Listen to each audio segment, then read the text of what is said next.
행복의 새로운 원천을 발견하라. 누구나 다 건강하기를 원하듯 누구나 다 행복해지기를 원한다. 그런데 행복하지 못한 사람들이 갈수록 많아지는 것 같다. 특히 나이가 들면서 잦은 병치레, 인간관계의 소외나 단절, 경제력 약화 등을 경험하며 불행감은 더 깊어간다. 또 은퇴 후 자신의 사회적인 역할이 사라지거나 대폭 축소된 상황을 맞닥뜨리게 되는 이들은 자존감마저 위축되기 십상이다. 당신은 어떤가? 행복한가? 이 책을 읽고 있는 당신에게는 인생 후반기를 더 행복하고 충실하게 살고 싶은 진지한 갈망이 있을 것이다. 그 갈망이 완전하게 채워질 기회를 자신에게 주기 위해서는 다음과 같은 질문을 던져볼 필요가 있다. 먼저 아래 질문을 스스로에게 던져보고 자신의 행복도와 행복에 관한 성향을 점검해 보라. 나는 지금 행복한가? 나는 구체적으로 어떨 때 행복하다고 느끼는가? 나는 누군가가 나를 행복하게 해줄 때 행복하다고 느끼는 편인가? 나는 외부의 환경 때문에 행복하지 못하다고 느끼는 편인가? 나는 내면의 행복을 중요시하는가? 나는 내면의 행복을 창조하기 위해서 적극적으로 행동하는 편인가?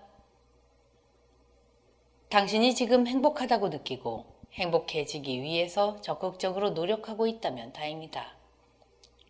그런데 자신이 지금 행복하지 않고 나는 왜 행복하지 않을까라고 고민한다면 원인을 찾는 것이 급선무다. 환경의 주인이 되라. 지금까지 각계각층의 다양한 사람들을 만나며 그들이 더 만족한 삶을 살 수 있도록 돕는 과정에서 내가 알게 된 불행의 원인은 크게 두 가지다. 첫째는 자신이 처한 환경에 만족하지 못하는 것이다. 즉, 무엇인가가 부족하기 때문에 행복하지 못한다고 여긴다. 그 환경은 자신의 경제력, 인간관계 같은 주변 상황뿐만 아니라 자신의 몸과 마음의 건강 상태까지 포함한 모든 상황을 말한다. 어떤 이는 몸이 아파서, 어떤 이는 충분한 돈이 없어서, 또 어떤 이는 마음을 나눌 파트너나 친구가 없어서 행복하지 못하다고 생각한다. 이러한 것들이 모두 자신을 둘러싼 환경이다. 환경적인 요인이 자신의 행복과 불행을 결정하도록 방치한다면 그 사람은 평생 환경에 끌려다니는 노예 신세를 면하기 어렵다. 이것 때문에 저것 때문에 누구 때문에 자신이 불행하다고 생각한다면 그것만큼 불행한 것도 없을 것이다. 자신이 행복해지기 위해서는 환경 탓만 할 게 아니라 스스로 환경을 변화시키고 이끌어가는 주인이 되어야 한다. 그러한 마음이 없다면 좋은 환경 속에 있어도 그 환경을 활용하지 못하고 끌려가게 된다. 부와 권력이 있어도 그것을 잘못 활용해서 불행의 나락으로 빠진 사람들이 많은 것처럼. 나이가 들면 제일 먼저 신체적인 환경 변화를 체감한다. 체력이 약해지고 피부의 탄력도 줄어들고 잔병 치레도 많아진다. 이러한 신체적인 변화는 불안, 슬픔, 두려움 등의 불편하고 힘든 감정을 동반하기 쉽다. 이런 감정이 올라오면 어떻게 대처해야 할까? 강력한 한 가지 방법은 앞장에서 소개한 생활 속 운동을 통해 감정에 집중되어 있는 의식을 몸으로 옮기는 것이다. 자꾸 연습하다 보면 짧은 시간 안에 부정적인 감정에서 빠져나와 스스로 기분을 전환하는 감각을 터득할 수 있을 것이다. 더 근본적인 처방은 자기 자신과 감정의 관계를 명확하게 정리하는 것이다. 감정은 내가 아니고 나의 것이다. 감정 역시 다른 모든 것과 마찬가지로 나에게 영향을 주는 가변적인 환경이다. 감정은 나의 실체가 아닌 환경이기 때문에 내가 바꿀 수 있다는 것을 알아야 한다. 수련과 명상을 많이 해서 아무리 마음을 다스려도 부정적인 감정은 일어난다. 외롭기도 하고 슬프기도 하고 때로는 화가 나기도 한다. 그것은 지극히 정상이다. 우리가 육체를 갖고 있고 수많은 사람들, 사건들과 부대끼며 살아가는 한 그런 감정들이 전혀 일어나지 않는 상태는 결코 있을 수 없다. 많은 외적, 내적 환경 속에서 살기 때문에 환경의 변화에 따라 감정이 일어나기 마련이다. 항상 맑은 날만 있는 것이 아니라 때로는 구름이 끼고 바람이 불고 비가 올 수도 있는 것처럼 그러한 변화를 담담히 바라볼 수 있는 마음의 중심을 잡는 것이 필요하다.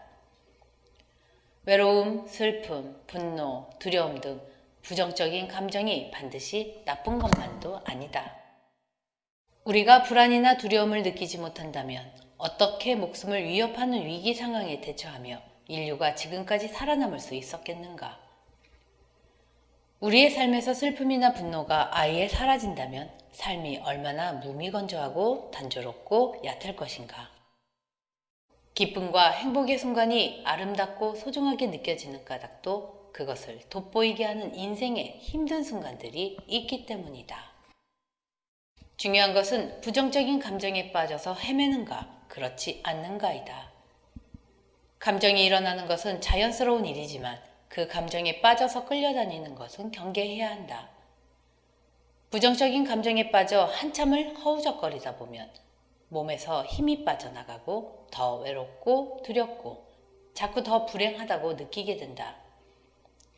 그러한 감정들이 우리의 에너지를 더욱 어둡고 무겁게 짓누른다. 특히 나이 드는 것에 대한 부정적인 감정에 한 번 빠지면 우울하고 체념적인 생각들이 꼬리에 꼬리를 물고 올라온다. 힘이 없고 몸이 아프고 심심하고 외롭고 점점 늙어가고 이러다 언제 죽을지도 모르고 죽는 것이 두렵고 등등. 부정적인 감정에 빠지지 않기 위해서는 무엇보다도 자신을 바라보고 그러한 상태에서 벗어날 수 있는 힘을 길러야 한다. 그것은 바로 영혼의 힘이다. 출렁이는 감정의 파도를 진정시킬 수 있는 것은 밝은 의식, 영혼의 힘밖에 없다. 영혼의 힘이 깨어나면 자신의 감정을 바라보고 의식을 새롭게 전환할 수 있다. 그리고 환경에 끌려가는 것이 아니라 자기가 원하는 대로 환경을 활용할 수 있다. 어려우면 어려운 대로, 좋으면 좋은 대로 그 환경이 자기 영혼의 성장을 위해서 주어진 숙제라고 생각하고 그것을 통해서 영혼의 성장을 이룰 수 있는 방법을 모색한다. 환경에 빠져서 환경의 노예가 될 것인가? 환경의 주인이 되어서 활용할 것인가? 이것은 선택해야 한다. 그래야 행복을 창조할 수 있고 삶의 진정한 주인이 될 수 있다. 내 인생을 돌아보면 나 역시 얼마나 많은 역경과 굴곡을 겪었는지 모른다. 그 힘든 환경들은 나를 무던히도 단련시켜 주었다. 그 중에서 가장 당혹스러웠던 경험을 하나 얘기하고자 한다.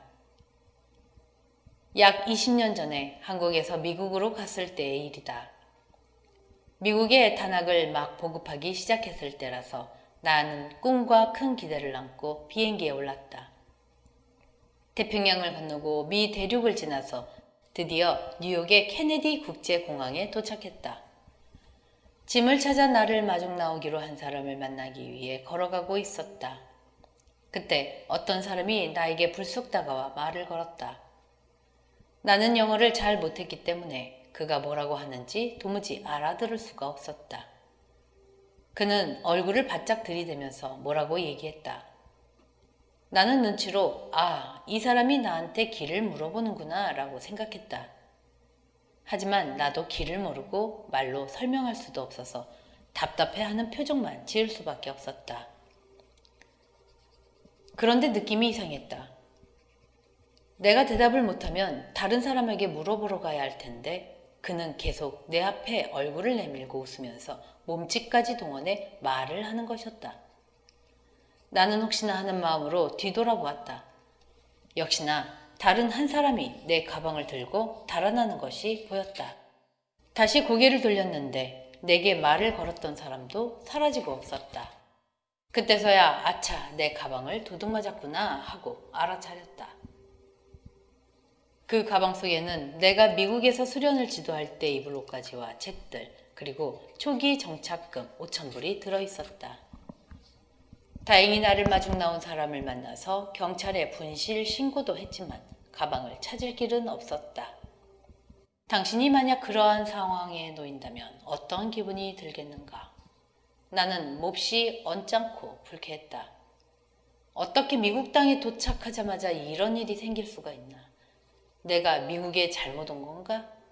이것이 내 미래에 대한 불길한 징조인가? 다시 한국으로 돌아가야 하나? 등 온갖 부정적인 생각들이 떠올랐다. 그렇다고 다시 한국으로 돌아갈 수도 없었다. 한국의 제자들에게 나는 미국을 개척할 테니 한국은 너희들이 맡아라 하고 당부하고 왔는데 다시 돌아가는 것은 생각조차 할 수 없는 일이었다. 한껏 희망에 부풀어서 왔던 나는 한순간에 절망의 나락으로 빠졌다. 그런 불쾌한 기분을 갖고는 미국에서 활동을 시작하기 힘들 것 같았다. 기분은 에너지인데 그런 에너지로는 도저히 힘이 나지 않았다. 어떻게 해서든 내 기분을 새롭게 전환해야겠다는 생각을 했지만 외부에서는 그럴 만한 일이 일어나기는커녕 문제거리만 더 생겼다. 그래서 나는 나 자신에게 줄 수 있는 메시지를 찾아야겠다고 생각했다. 내가 미국에 오자마자 가방을 잃어버린 것은 어떤 의미가 있을까를 곰곰이 생각해 보았다. 그러자 이러한 메시지가 떠올랐다. 나는 가방과 돈을 잃어버린 것이 아니다. 나는 미국에 와서 뉴욕에 5,000불을 기부했다. 그 사람들이 얼마나 형편이 어려웠으면 그 돈을 가져갔을까? 이렇게 생각을 바꾸고 나니 기분이 좀 나아졌다. 나는 5,000불을 기부했으니 앞으로 축복을 받을 것이다. 10년 안에 1000배의 축복이 되돌아올 것이다. 라고 나 자신에게 구체적으로 메시지를 주었다. 그렇게 생각하고 나니까 기분이 좋아지고 뭐든지 새로 시작할 수 있을 것 같은 의욕이 솟아났다. 그때 외부 환경이 변한 것은 아무것도 없었다. 변한 것은 단 하나, 나의 생각이었다. 내 생각 하나 바꾸었을 뿐인데 나는 이전과는 180도 다른 태도로 현실을 대할 수 있는 힘을 얻었다. 그리고 내가 기대했던 10년 후의 미래는 현실로 이루어졌다. 발상의 전환, 자신의 뇌에게 좋은 메시지를 주는 것, 이것이 환경을 변화시킬 수 있는 첫걸음이다. 누구나 살다 보면 크고 작은 장애를 만나게 된다. 그런데 같은 장애라도 사람에 따라서 반응이 다르다. 그 장애에 막혀 더 이상 전진하지 못하는 사람이 있는가 하면 그것을 과감하게 뚫고 나가는 사람이 있다. 장애를 극복한 사람은 그 너머에는 기회와 축복이 기다리고 있다는 것을 체험하게 된다.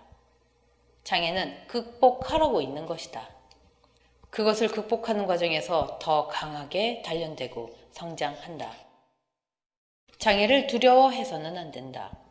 장애를 두꺼운 벽이라고 생각하면 뚫고 지나가기 어렵다. 내가 살아온 경험에 따르면 장애는 두꺼운 벽이 아니다. 외관상 두꺼운 벽처럼 보이는 종이로 된 얇은 막일 뿐이다. 뚫어보면 뚫린다. 그런데 많은 사람들이 지레 겁을 먹고 아예 그 벽을 뚫을 생각조차 하지 않는다. 장애가 나타났을 때, 어려운 환경 속에 처했을 때 주저앉아 포기하고 절망하지 마라. 그럴 때 제일 먼저 현재 자신이 처한 환경에는 다 이유가 있다고 생각해보라. 그리고 그것은 내 영혼의 힘을 키울 수 있는 환경이라고 발상을 전환해보라. 그런 마음을 갖게 되면 모든 것을 자신의 성장을 위한 공부거리로, 숙제로 받아들일 수 있다. 그리고 그 환경의 중심에서 자기 자신이 창조의 주체가 되어 환경을 변화시킬 수 있다. 외부에서 행복이 오기를 기다리는 삶이 아니라 스스로 행복을 창조하고 나누어주는 삶을 살 수 있게 되는 것이다. 행복의 새로운 원천들.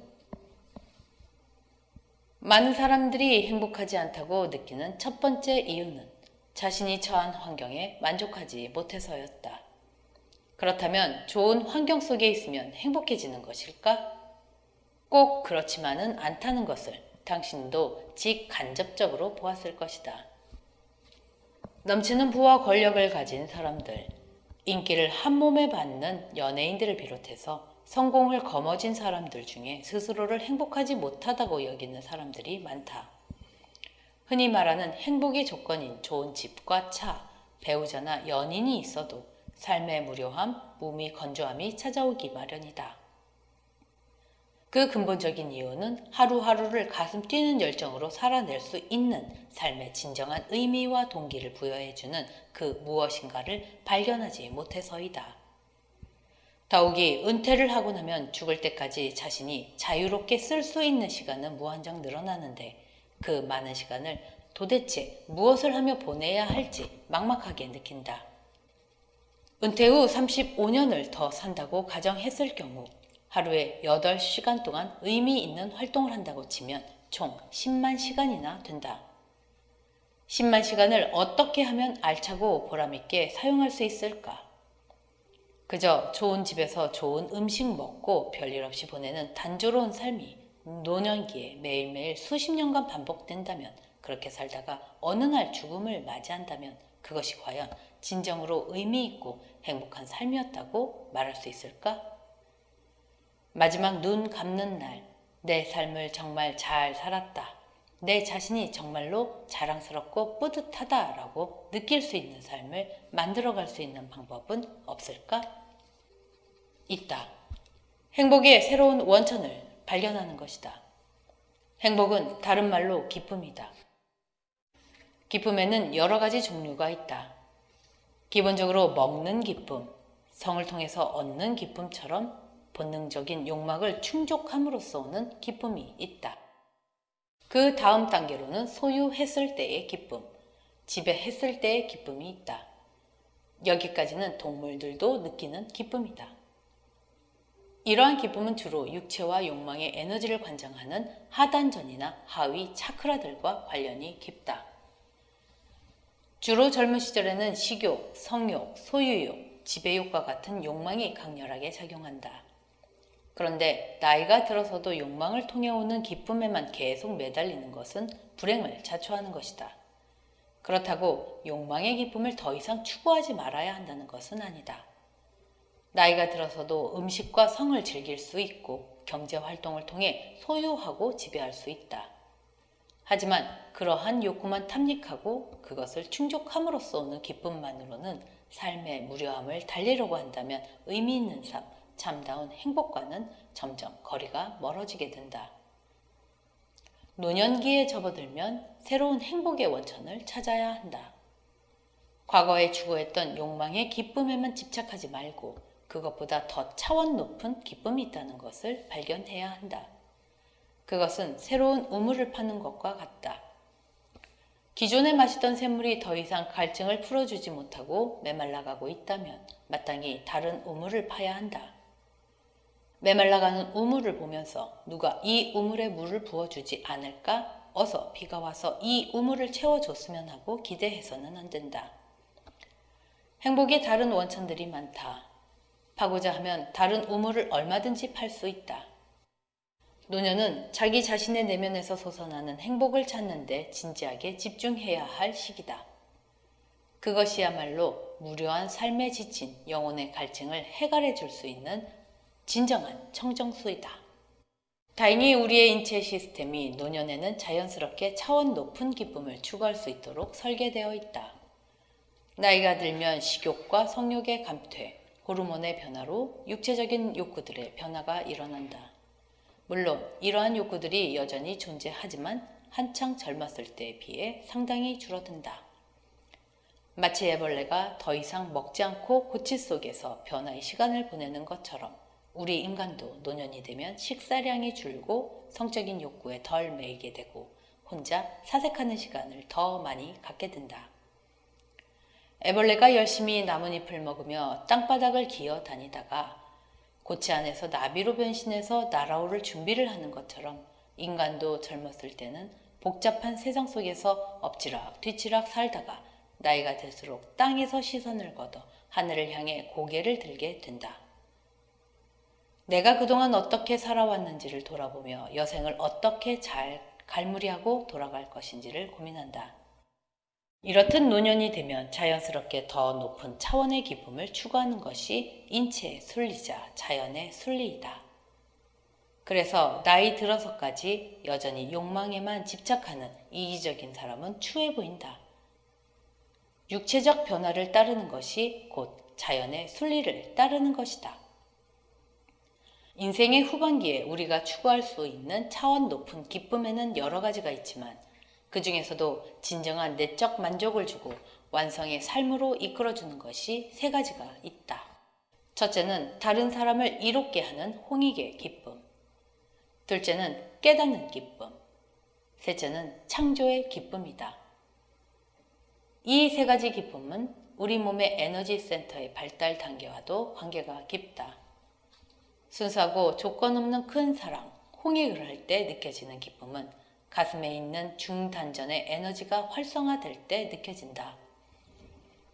깨닫는 기쁨과 창조의 기쁨은 머리에 있는 상단전의 에너지가 활성화될 때 느껴진다.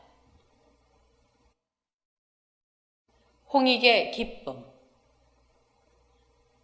언제 행복하다고 느끼느냐는 질문에 많은 사람들이 누군가를 사랑하고 사랑받을 때라고 말한다. 언제 불행하다고 느끼느냐는 질문에는 사랑하지 못하고 사랑받지 못할 때라고 말한다. 사랑은 참 많은 사람들을 행복의 구름 위로 띄웠다 불행의 나락으로 곤두박질치게 하는 도무지 알듯 말듯 요상한 감정이 아닐 수 없다. 우리가 사랑의 실체를 파악하려면 그 사랑이 어디에서 기인한 것인지를 따져보아야 한다. 사랑이라고 해서 다 똑같은 차원의 사랑이 아니다. 사랑을 크게 두 가지로 나누면 하나는 소유하고 지배하는 감정의 사랑이고 다른 하나는 순수하고 조건 없는 영혼의 사랑이다. 중단전인 가슴에는 감정과 영혼 두 가지의 에너지가 섞여 있다. 이 두 가지의 사랑은 뿌리가 다르다. 감정의 사랑은 하단전에서 올라오는 에너지에 영향을 받는다. 성욕의 에너지, 소유욕과 지배욕의 에너지가 올라와 가슴에서 감정을 일으키는 것이다. 그러한 욕망에서 기인한 감정을 흔히 사랑이라고 부르는데 그것은 어떻게 보면 착각이고 집착이자 욕심일 수 있다. 진정으로 순수하고 조건 없는 사랑이라면 소유하거나 지배하려고 하지 않는다. 사랑이 어느 순간 불행으로 바뀌는 이유는 소유하고 지배하려 들기 때문이다. 사랑이 불행으로 바뀌려고 할 때 상대방을 원망하기에 앞서 내가 상대방을 소유하고 지배하려고 했는 것은 아닌지를 먼저 점검해 보아야 한다. 그리고 그러한 집착 대신 순수한 영혼의 사랑을 선택해야 한다. 감정의 사랑을 하는 사람의 행복은 주로 상대방의 반응에 좌우된다. 상대방이 자신을 사랑하면 행복하고 사랑하지 않으면 불행해진다. 반면에 순수한 영혼의 사랑을 하는 사람은 행복의 중심이 나 자신에게 있다.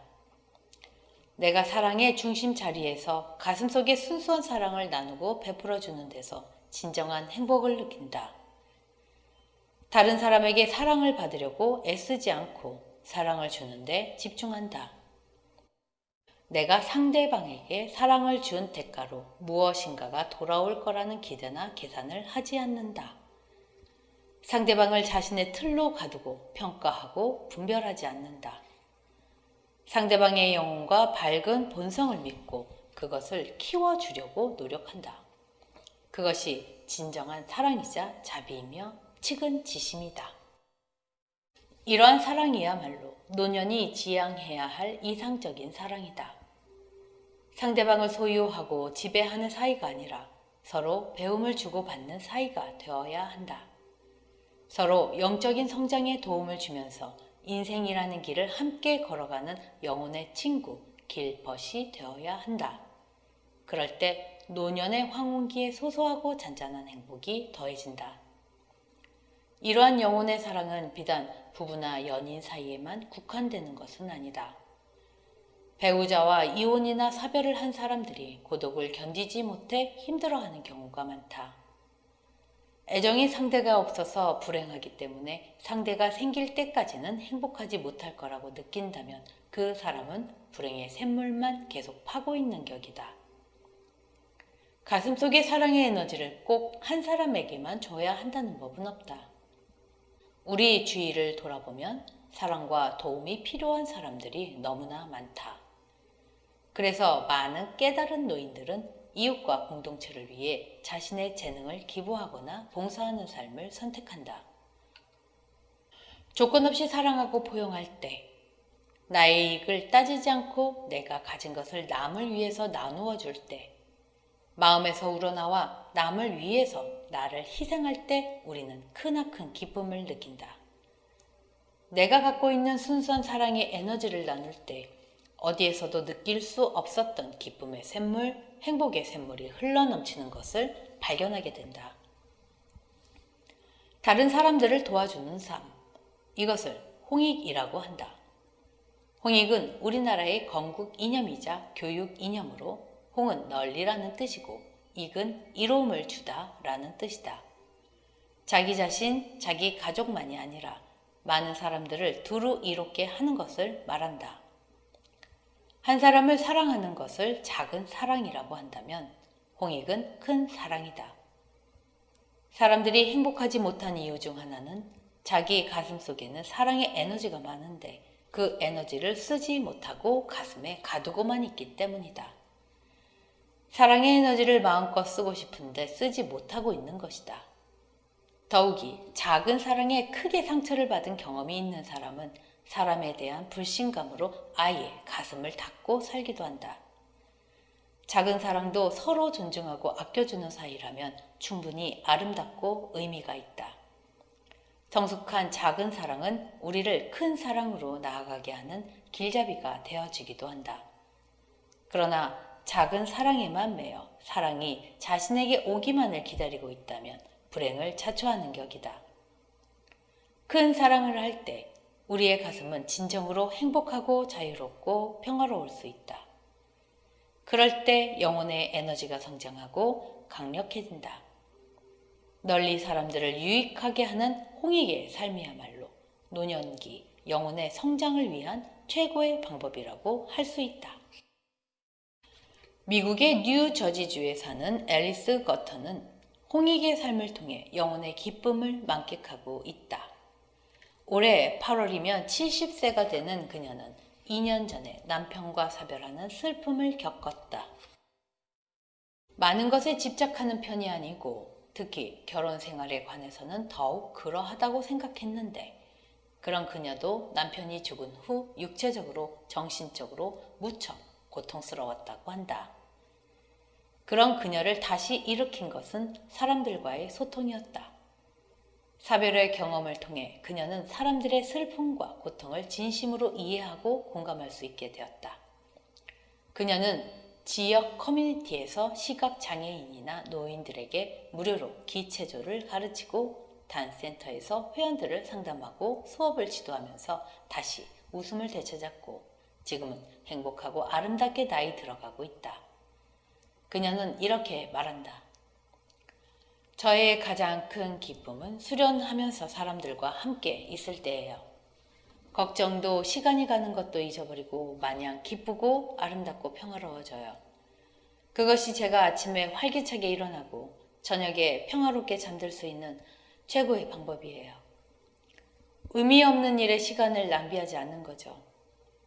베란다에 흔들 의자에나 앉아있는 삶은 지금의 저에게는 사형 선고나 마찬가지예요. 그런 삶은 제 인생의 마지막 시간에나 살고 싶어요. 지금은 사양하고 싶어요. 이상적으로 나이 들어간다는 건 세상 사람들, 아이들, 지구를 위한 할머니가 되는 거라고 생각해요. 각각의 개체를 사랑하는 삶, 그런 사랑과 돌봄을 계속해서 나누는 봉사의 삶을 원해요. 사람들은 그런 활동을 사회에 기여하는 거라고 하는데 저는 연결하는 것이라고 생각해요. 이 소중한 시간과 소중한 삶, 소중한 지구와 소중한 사람들, 그리고 제 영혼과 점점 더 많이 연결하는 거죠. 나이가 들수록 제가 왜 이 세상에 왔는지 그 이유를 알고 목적을 이루고 싶어요.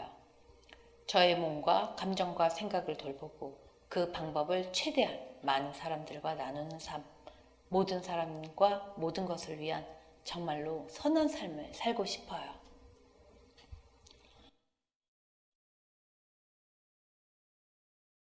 깨닫는 기쁨.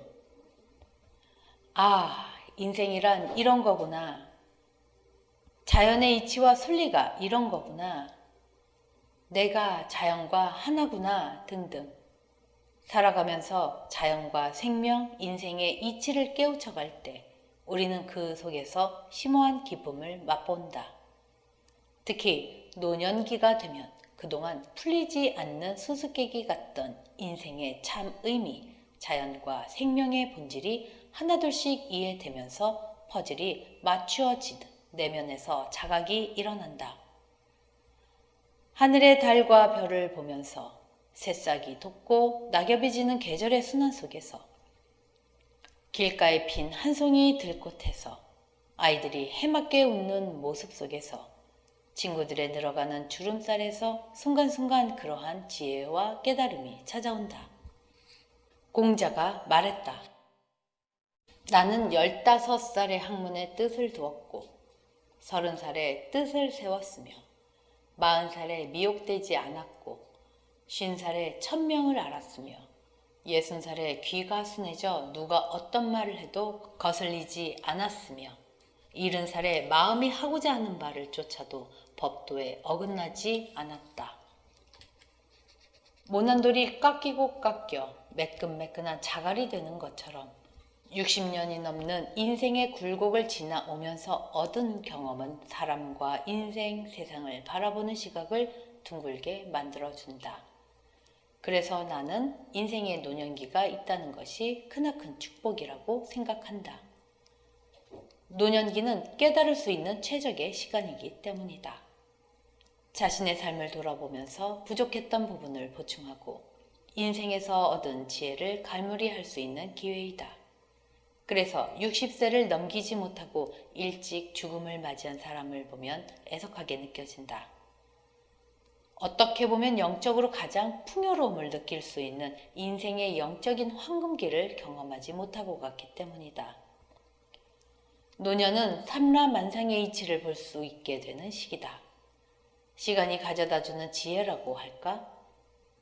그것은 머리로 지식으로 이해하는 것이 아니라 오랜 연륜을 통해 저절로 아는 것이다. 그 눈을 뜬 사람이 깨달은 노인이다. 오래전 마을 공동체가 삶의 중심이었을 때 지혜로운 노인이 이끌었던 것처럼 깨달은 노인은 자연과 인생에서 받은 통찰력과 지혜로 다음 세대를 위한 영적인 안내자가 되어줄 수 있다.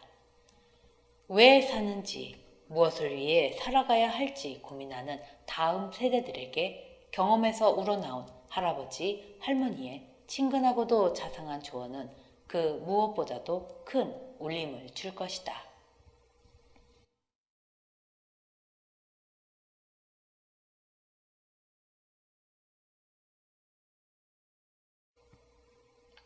창조하는 기쁨. 창조의 기쁨이 얼마나 대단한 것인지 그것을 한 번이라도 경험해 본 사람은 알 것이다. 이를테면 작가는 내면에서 솟아나오는 느낌이나 영감을 언어로 표현해내는 순간 엄청난 희열을 느낀다. 무에서 유를 만들어내는 창조의 순간, 뇌에서는 행복과 기쁨의 호르몬이 다량 분비되는 것처럼 느껴진다. 창조하는 순간 뇌력이 살아난다. 내가 이런 것을 표현해내다니 하면서 가슴 가득 자긍심과 만족감의 에너지가 차오른다. 진정한 만족감과 행복은 자신이 가치 있다고 생각될 때, 자신의 존재 가치를 확인할 때 느껴진다. 문학뿐만 아니라 음악, 미술, 무용 등 예술을 추구하는 사람들이라면 이러한 창조의 기쁨을 체험해 보았을 것이다. 그래서 노년에 글쓰기, 악기 연주, 그림 그리기, 사진 찍기 등과 같은 창조적인 취미 활동을 시작하는 사람들이 많다. 창조의 기쁨, 자신의 영감을 표현하는 기쁨을 만끽할 수 있기 때문이다. 꼭 특정 예술 분야에서만 창조의 기쁨을 맛볼 수 있는 것은 아니다. 우리가 살아가는 삶의 순간순간이 바로 창조의 기회다. 생활 속에서 필요하다고 느끼는 것을 실행하거나 불편하게 느껴지는 것을 개선하거나 그 전에 해보지 않았던 것을 시도하거나 늘 하던 일을 새로운 방식으로 해보는 것도 모두 창조이다. 내가 믿는 창조의 철칙 두 가지가 있다. 첫째, 행동하지 않으면 창조는 없다는 것이다. 무엇인가를 창조하겠다고 생각하는 것은 단지 시작에 불과하다. 아무리 좋은 생각과 선택을 해도 행동하지 않으면 창조는 일어나지 않는다. 눈앞에 아무리 아름다운 소리를 내는 종이 있다고 해도 그 종을 치지 않으면 아무 소리도 나지 않는다. 나는 어렸었을 때부터 내 삶의 의미와 목적을 알기 위해 많은 노력을 기울여 왔다. 그러다가 30세에 21일간의 극한 수행을 통해 내 기운이 천지 기운이고 내 마음이 천지 마음인 것을 깨달았다. 나의 실체가 만물의 근원인 우주의 대생명 에너지와 하나라는 깨달음은 나에게 큰 희망과 기쁨과 평화를 가져다 주었다. 그 경험 이후 나는 내 깨달음을 다른 사람들에게 공유할 방법을 적극적으로 찾기 시작했다. 그때 내가 한 첫 번째 행동은 아침 일찍 일어나서 근처 공원에 가는 것이었다. 그리고 공원에서 만나는 사람들을 붙잡고 건강법을 알려주었다. 그뿐만 아니라 평소에 길을 가다가도 몸이 좀 아파 보이거나 마음이 힘들어 보이는 사람이 있으면 그냥 지나치지 못했다. 꼭 말을 걸고 그 사람에게 도움이 되는 조언을 해주고 나서야 비로소 마음이 놓였다. 그런 나를 본 아내는 나와 함께 다니는 것이 창피하다고 말할 정도였다. 내가 처음부터 그렇게 적극적인 사람은 아니었다. 지금의 내 모습을 보면 사람들이 믿지 않겠지만 원래 나는 내성적이고 소극적이고 부끄러움도 많이 탔다. 그런 나를 극복할 수 있었던 것은 행동을 통해서였다. 행동하기 전에는 망설이고 머뭇거리지만 막상 해보면 별거 아니라는 것을 알게 되었다. 그리고 그러한 체험을 반복할수록 점점 자신감이 붙었다. 1980년 단학을 알리던 초창기에 내가 처한 환경은 여러모로 좋지 않았다. 버젓한 장소도 없이 길거리에서 공원에서 시작했지만 나는 좋은 환경이 주어지기만을 기다리지 않았다.